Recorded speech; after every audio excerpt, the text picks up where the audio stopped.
Mutual Studios in Washington, I'm Fulton Lewis, and that's the top of the news as it looks from here.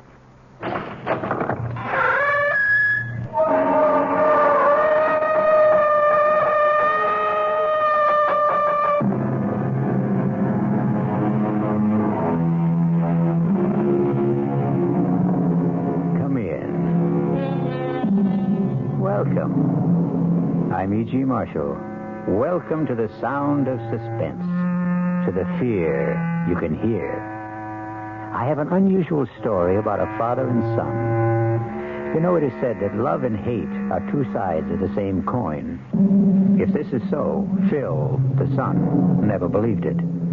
His hatred blinded him to the extent that he lost all humanity and compassion for his father. This is Phil Coleman. It's not in the past. It's now. Every day of my life since I can remember. It was my mother's life. The life of my sister. It wasn't only his miserable life that was destroyed. It was all of us. My mother dead at 43. My sister, I don't even know where she is or what became of her. Now, look, Mr. Coleman, I can appreciate what you've been through, but if you won't take him, he'll die here in prison. Let him. Let him die.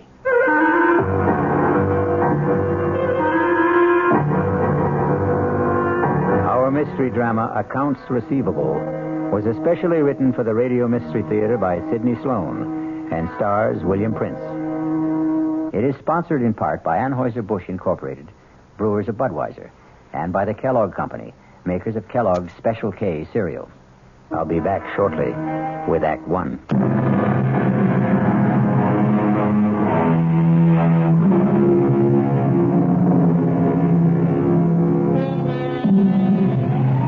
Phil Coleman parked his battered pickup truck in the prison compound marked for visitors. He walked 50 yards to the dirty gray guardhouse and presented his credentials to the stony-faced officer, who permitted Coleman to step out again into the rain and proceed toward the great, dirty granite complex, the maximum security prison for the state. Once inside, Coleman was ushered into the office of the chief prison doctor. Mr. Coleman, will you have a chair? I just want to get out the file on your father. I'm sorry I had to come out on such a nasty day. Let me see here. Coleman. Richard. Oh, here we are. I don't really need to look at the file on Rich Coleman. I almost know it by heart. Caught in a police trap after being at large for 12 days after the payroll robbery at the Sphinx Tool and Die Company plant. Both his accomplices, Buddy Mayer and Mickey Montross, killed, running from the police, and their share of the robbery recovered. Only your father held out, denying that he had any part of the money. Please, Doctor. I know the story. Yeah, I suppose you do.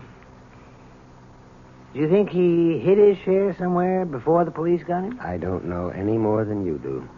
$106,000. Your father was quite a celebrity all over the papers, TV, radio. Nobody talked of anything else at the time. He was something of a folk hero. Gunman? Bank robber? A folk hero? Now, look, Mr. Coleman, the reason I asked you to come is that I couldn't write what I wanted to say. I discussed the matter with the warden, and he approved of my plan. He will cooperate, and with his help, it won't be too difficult to obtain a parole. Parole? He's coming out? He's had a serious heart attack. It's his third. Now, the parole can be arranged for humane reasons, etc. There's only one catch. The warden will go along with this if you will assume responsibility. No. He's a sick old man. No. What if you won't take him? He'll die here. Let him. Let him die. How long is it since you've seen him? I went to his trial. I took my mother. Over 9 years ago. You haven't seen him or written to him since? Well, he wrote to me when he was informed that my mother died. I didn't answer. He sent birthday cards to Harry, my son. I want you to do something for me. I want you to see him. No. No, I couldn't. I want you to do it for me. I won't ask anything else of you. Won't take long, Mr. Coleman.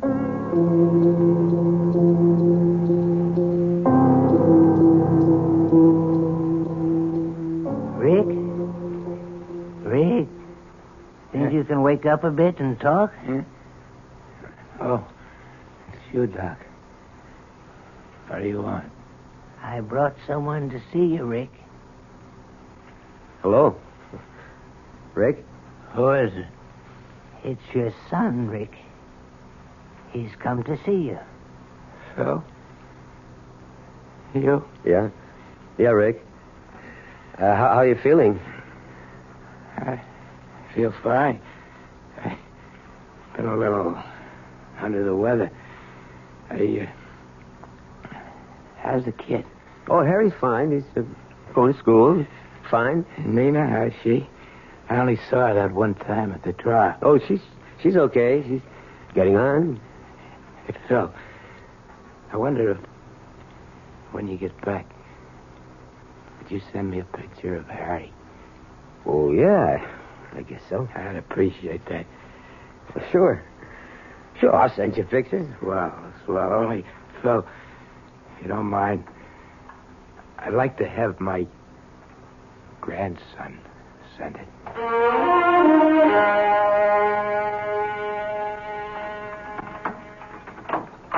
Phil, is that you? Yeah, Nina. Come on out in the kitchen. I'm fixing dinner. Yeah, smells good. One of your favorites. I thought I'd make you feel better with a good meal in you after a day of driving in the rain. Is it still raining? Oh, it stopped about an hour ago. Just about when I got to Glens Falls. That's good. We had enough rain. Yeah. Harry home? In his room doing his homework. But with that radio going? He says he concentrates better. Ames call? Yeah, twice. About 30 minutes ago. He seemed angry. That's too damn bad. I wish you and him got along. It'd make it so much easier. But he never does his share of the work at this station. If he has to go out and pump a tank of gas, you'd think the world was coming to an end. He hardly gets his hands dirty. Well, now, you knew he didn't know anything about the gas station business, Phil. Okay, I needed his money, but I can't carry him on my back. I gotta buy him out. Well, ain't you gonna ask me? I know you'll get around to it in your own time. I saw him. Talked to him. How is he? Hardly recognized him. Gotten so old. I don't think he knew me at first. He's been sick. Heart. Doc said it was his third, a bad one. That why they wanted you to come see him? Partly. They had something else up their sleeve. They're going to let him out. Out? Well, I thought he was in for life. That's right. 4-time loser, they call it. According to the state laws, that's life. But because of his health, the doc called it humane reasons or something, they'll parole him. And they have to get your approval, huh? That why they made you come? Something like that. They want me to be responsible for him. What? Want me to take him in, take care of him. Well, maybe he wouldn't want that, Phil. He's got nothing to say about it. It's either that or die in prison. Oh, Phil. I told him. No, I wouldn't have him. Now, Phil, you know you're going to take him in. No, I'll never have him in my house. Let that jailbird die where he belongs. Let him die in prison.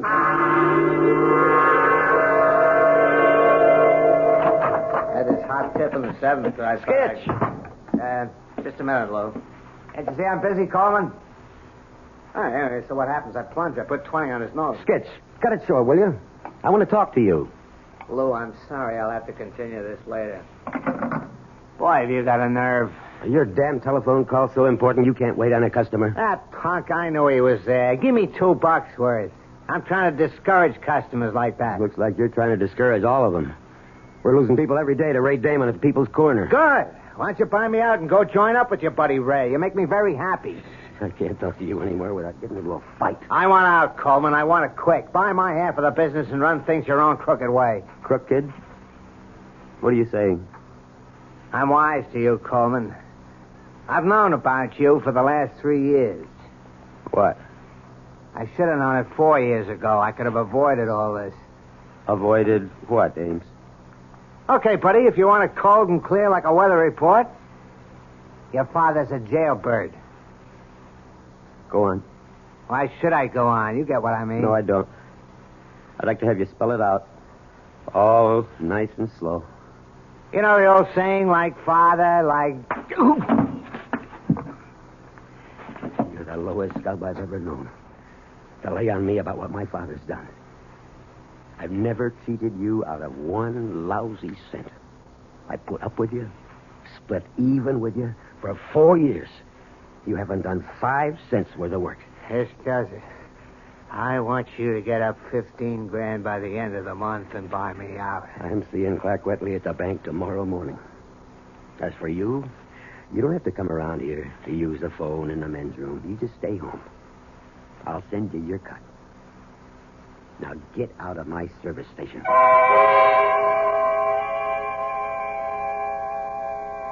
Hello, Mr. Wetley. I want you to excuse me for calling you at home after business hours. Well, you see, I can't make it down to the bank during the day. I've been trying for over a week. I'm kind of short-handed. Who, Ames? Oh, well, that's why I'm calling you. I want to buy him out. You see, it's a good business for one owner, but when you divide it in two...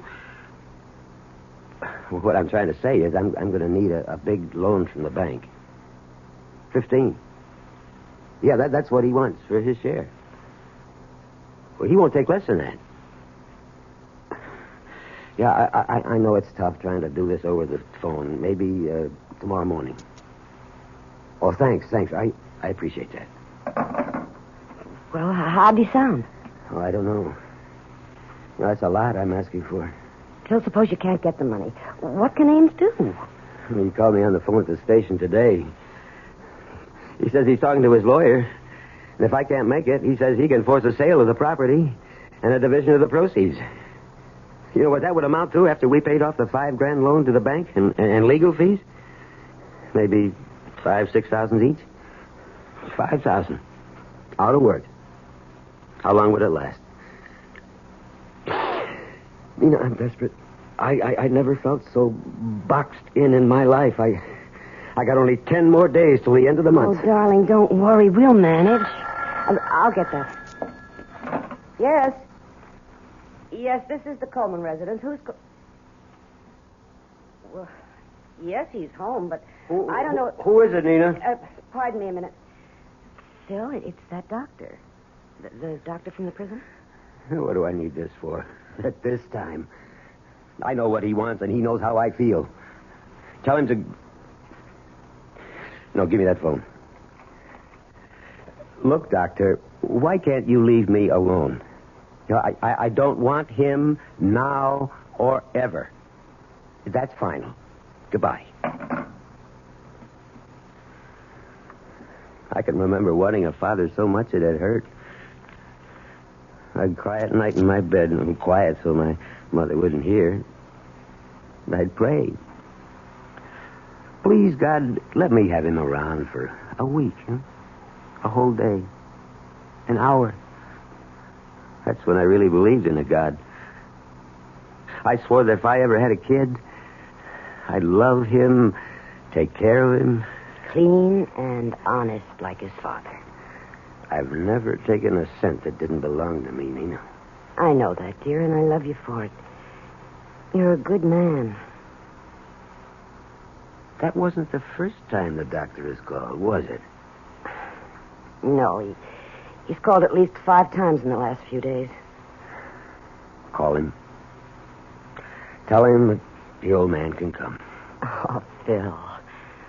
I don't know how we're going to manage. And so Phil Coleman yields to the pressure around him to accept his father into his home. The barrier of hate he has built up, however, will not dissolve. We'll return shortly with Act 2.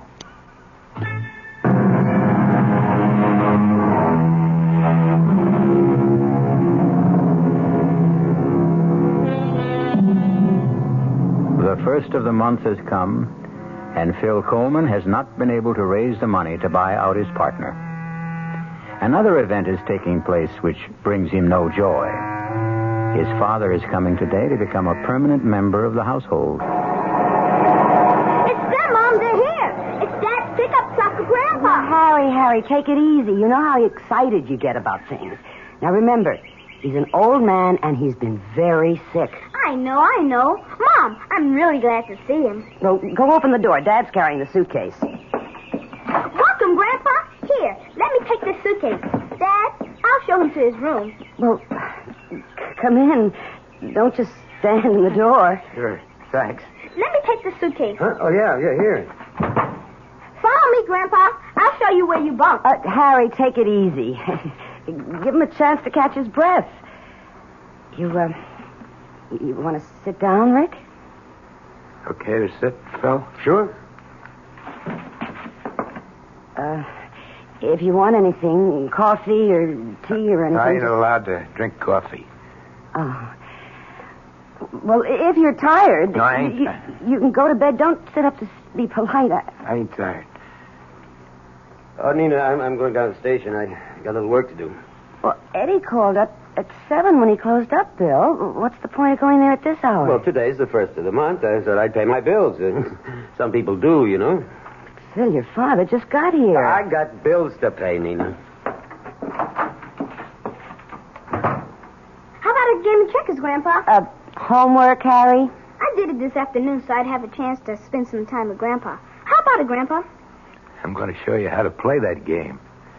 I was a champ at it.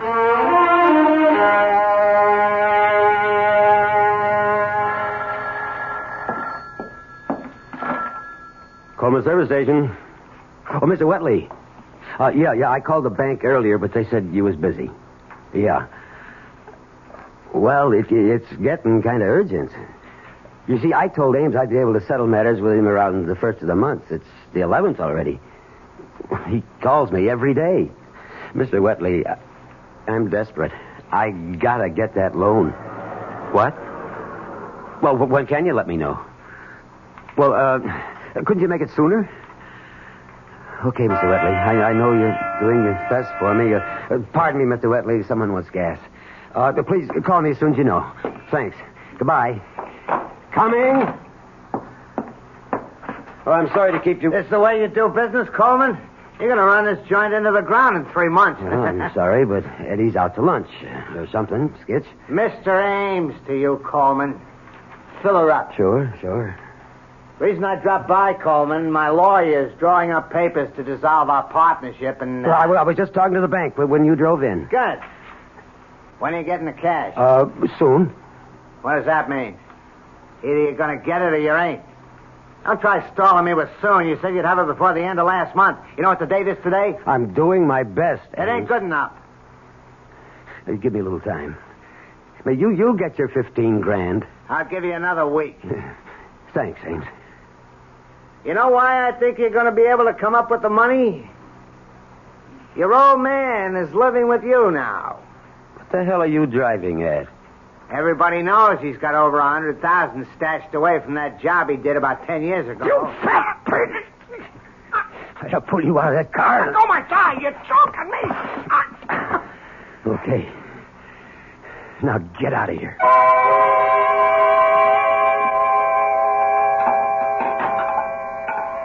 Coach says I'm a natural for basketball, Dad. All I need is practice. Yeah, good. Nina, you know I got to get back and relieve Eddie for dinner if the meal ain't ready. It's all ready, Phil. It's all ready. Rick, food's on the table. Thought I'd join you for grub. I don't want to cause no trouble. Sit down, Grandpa. There was a man here to see you today, Rick. See me? Mm-hmm. Can't imagine who'd be coming around to see me. Maybe some old cellmate. Phil. Guess maybe Phil's right. One of my old buddies.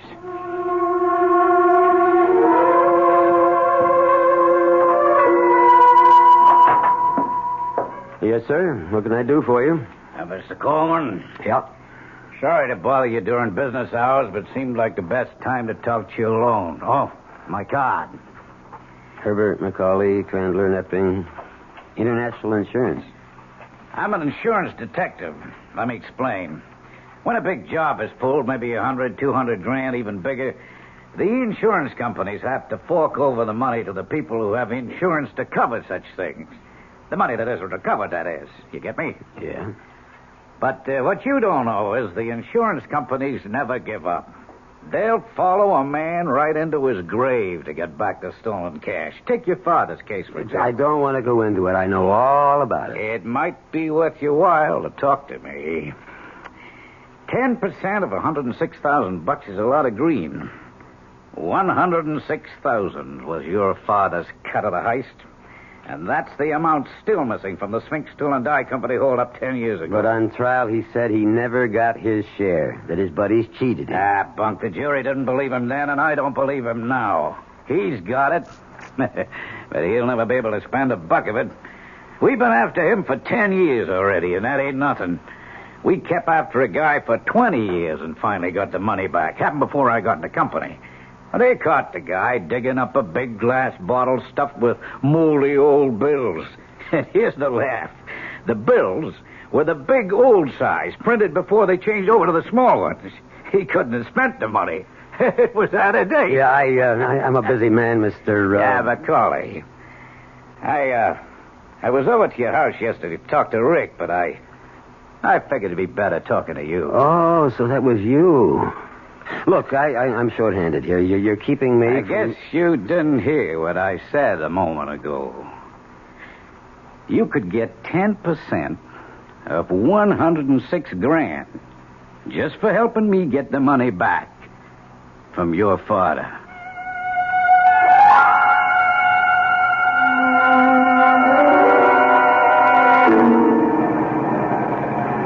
Okay, now, what's the big mystery? Where's Harry?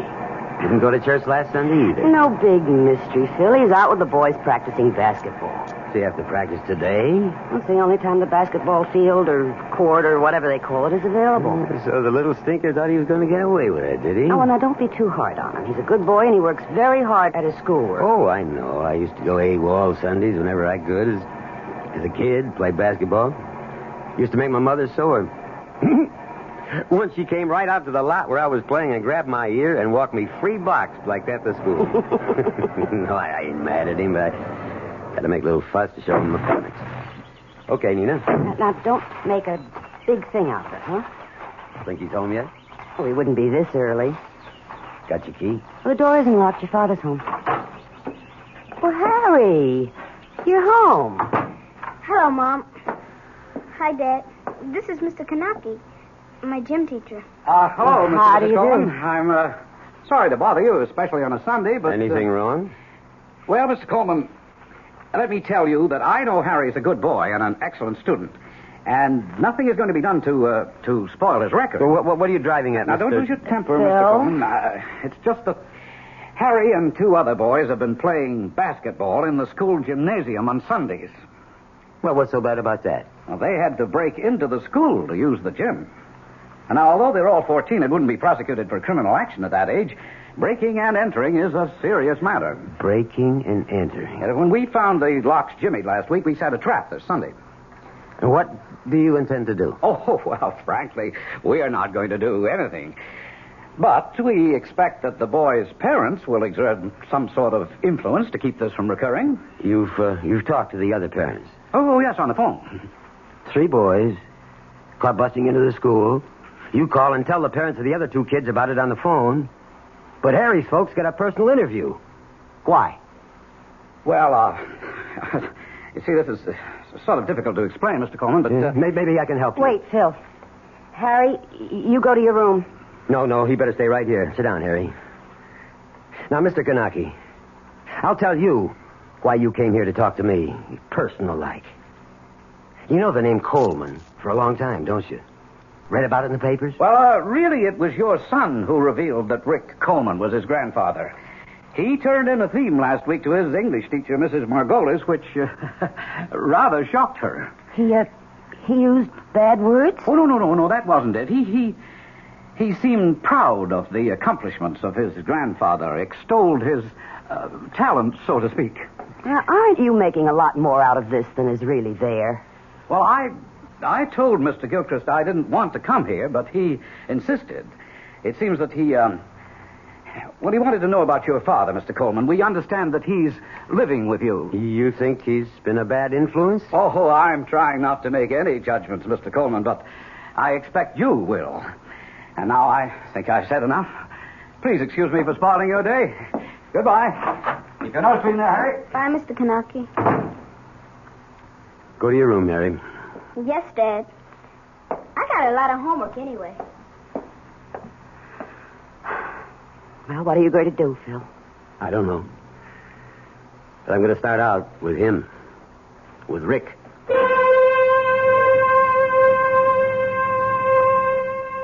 In Phil's mind, his father's influence was spreading like some evil disease. Now even young Harry was infected. But what he neglected to notice was the change in his own character. We'll be back shortly with Act 3.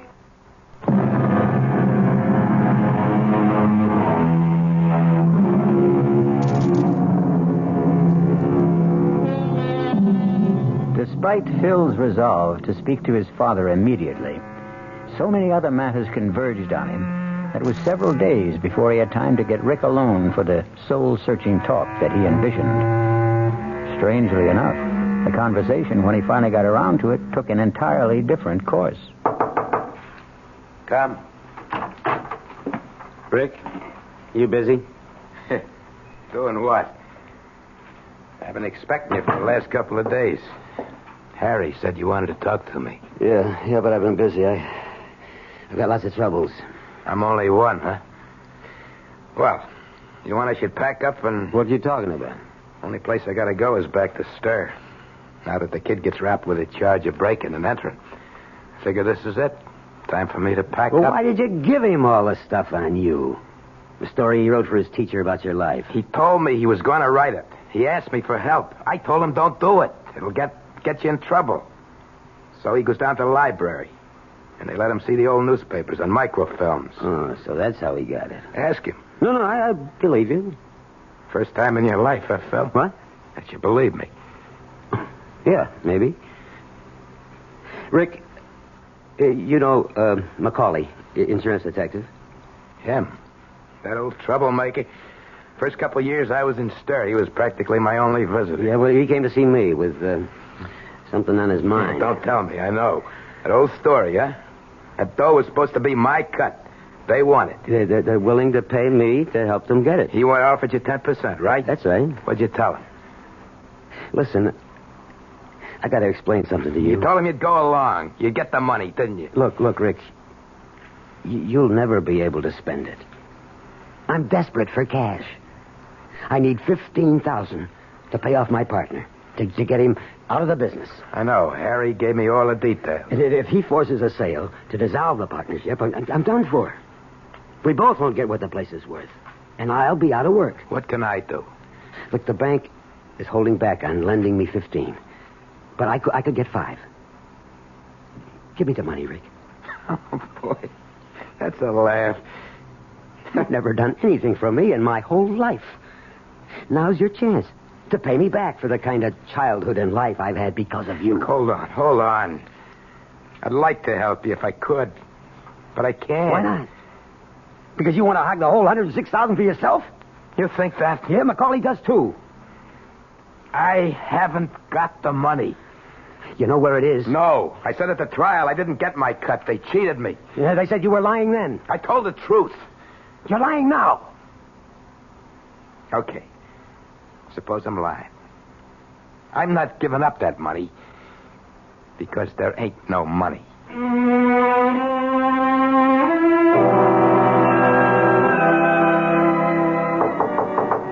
Yeah? Busy? Dad? Come on in. I didn't want to bother you, Harry, if you're doing your homework. Nearly finished. You want to talk to me? Yeah. Yeah, Mom's in the kitchen doing the dishes. I thought this would be the best time to talk to you alone. If it's about that trouble, you know the Sunday basketball business? Don't worry. I had a long talk with Mr. Gilchrist, and he's going to forget the whole matter. Also, in spite of the fact that Mrs. Margolis didn't like the subject matter of the theme. She gave me an A- for effort and research. Yeah? Yeah, that's good. I won't make stupid mistakes like that again, Dad. You can bet on it. Yeah. Look, what about Rick? What do you mean? Well, where does he go when he goes out? He hardly ever goes out. He sits around in his room most of the time. I asked him about it. You know something? He's been locked up for so long in a jail cell that he isn't used to having any freedom. He told me he doesn't feel safe outside. How do you like that? But when he does go out, where does he go? Once a month. He has to report to his parole officer. The office is over on Dean Street. I walked over there with him once. He wanted my company. Well, any other time? I mean, does he go out maybe when you're in school or nobody's home? He would slip out, kind of secret-like? Why would he do that, Dad? Well, I'm just asking. You know, I'm responsible for him. I know, but you don't have to worry about Grandpa. He told me he doesn't want any more trouble in his life. He's a sick old man. Yeah. You're right. One thing, it's bothered him when he sort of let it slip out one time when we were talking. It bothered me, too. What was that? About the money? What money? Oh, you mean the money they think it's hidden? He doesn't have the money. He never had it. Yeah, that's what he told me. You don't believe him? Well, let's forget I ever brought it up, huh? If Rick convinced you, that's all that counts. That's what I was trying to tell you. That bothers him. You and Mom, you both call him Rick. Yeah? He's your father. Couldn't you... What do you want me to call him? Daddy? No, not that way. But just once, be nice to him. Make him feel like he belongs. Rick never done anything in his life for me.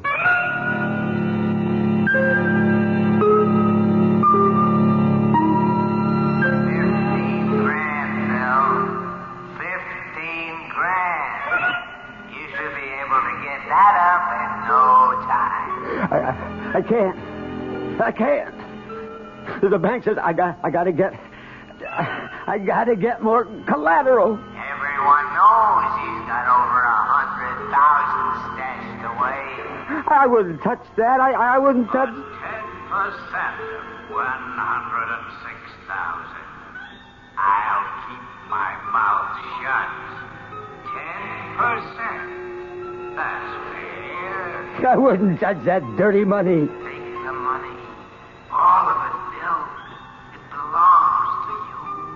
I stole it for you. 106,000. Rick earned the money. Phil, wake 10 up. years. Nearly 10 years. Phil, darling, you're having a bad dream. It's my money. Phil. It belongs to me. Darling, please, wake up. No, it's my money, all of it. Phil, open your eyes. You were having a bad dream. I could hardly wake you. Oh. Are you all right? Oh, yeah, I'm all right.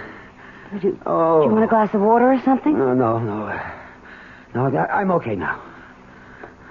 You were dreaming about that money, weren't you? You kept saying something about 106,000. And then you said, it's mine, it belongs to me. Oh, that's just a dream, you know. Forget it. I'm getting up. Phil, it's 1 o'clock in the morning. You've only been asleep 2 hours. I'm getting up. Mind if I switch on the light? No. I'm going out, Nina. Out? At this hour? When will you be back? Later. I don't know. I don't want you to say anything to Harry about this. Or to anyone. Understand? No.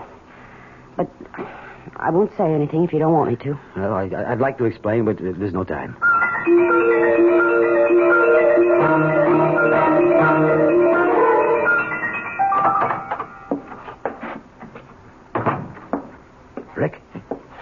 Rick, wake up. Yeah? Who is Me, Rick. Get up. What's the matter? I'll turn the light on. What's going on? Get your clothes on, Rick. What time is it? It's the middle of the night. Get your clothes on. Yeah, sure, Phil. Sure, if you say so. Come on, hurry up. Get dressed. Sure.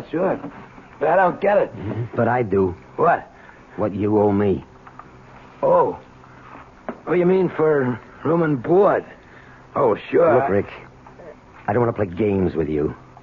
I want the money that you hid away for 10 years. You owe it to me, and I need it. You really think I got it? You really think I got it? I will... Get up! Get up! Don't you laugh at me. Don't you ever laugh at me. I wasn't. It just struck me that you believe I got that loot stashed away someplace, just like everybody else. That's right. And I want it. Now, you and me are going to go where that money is. Phil, tonight. I swear I ain't got it. I never had it. Get out. Come on, get out. I told you the truth, Phil. You never told the truth in your whole rotten life. But you're going to come clean with me now, Rick. We're going out tonight, and we're going to get that money. All of it. Phil, you're acting crazy. It's mine. That money. You owe it to me.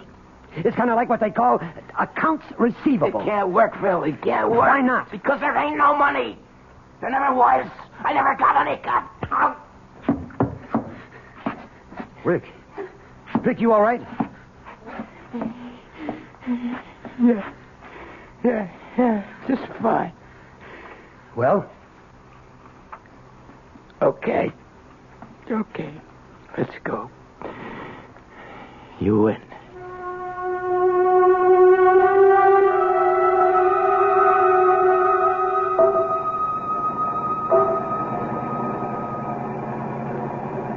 How much farther? We've been out nearly an hour. Keep going. It's near Plainfield. I'll tell you when.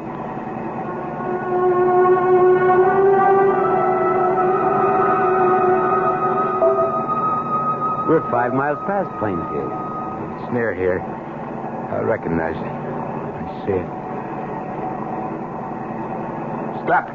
Stop here.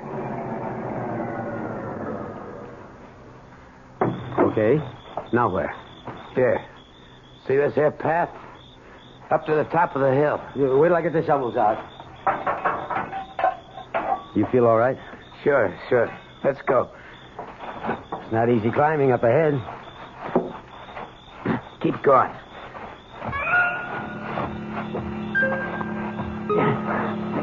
Keep going.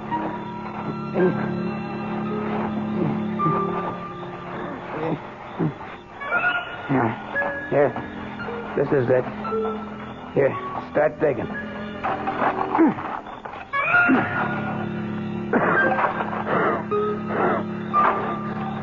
You sure this is the right place? Rick, you hear me?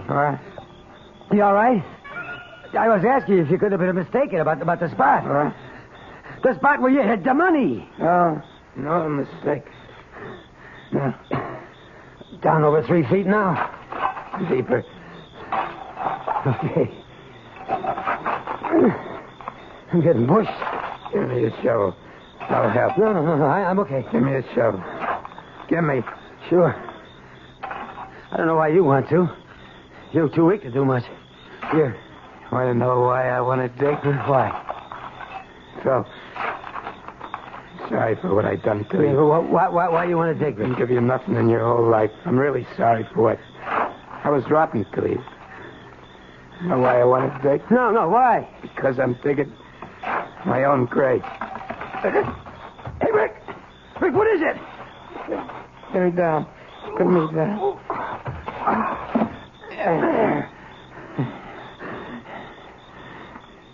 There ain't no money, Phil. Not a damn cent. No dough. I was telling the truth once in my life, and nobody believed me. Okay. I believe you. No, take it easy. You're going to be okay. No, never. Why'd you want to go through with this whole digging business if you knew it wasn't there? I wanted to show you what wanting money can do even to an honest Joe like you. Now maybe you can understand the kind of mug your father was. Oh, Rick. Rick, listen. Everything's going to be all right between us from now on. Sure. Only one thing. Yeah? Call me something besides Rick. Yeah. Sure, I've been wanting to. I've been wanting to. That easy for me to say it. Pa? Pa? Get well. Don't die, Pa. Thanks, Phil. Thanks, son. Pa! Phil Coleman searched for a father all his life and lost him at the moment of finding him. I'll be back shortly.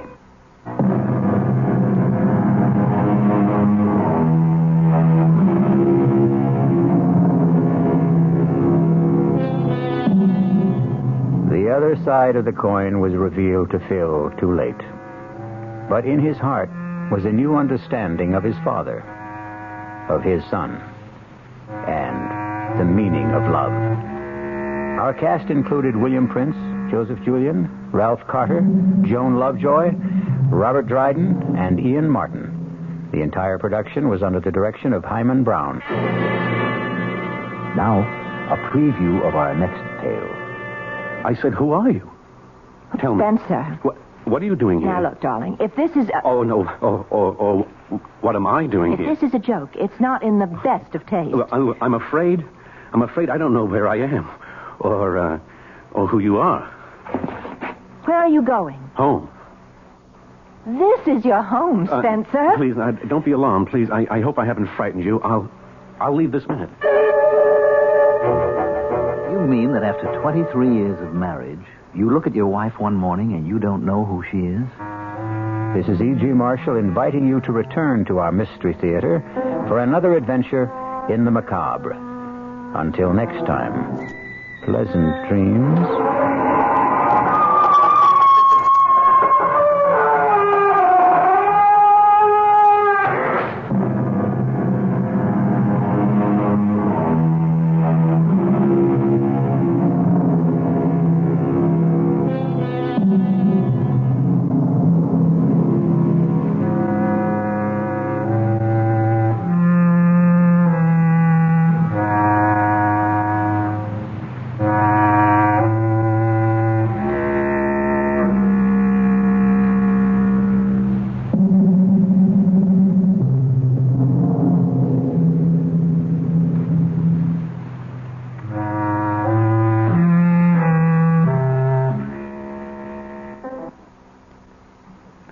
The preceding Mystery Theater program was furnished by the CBS Radio Network.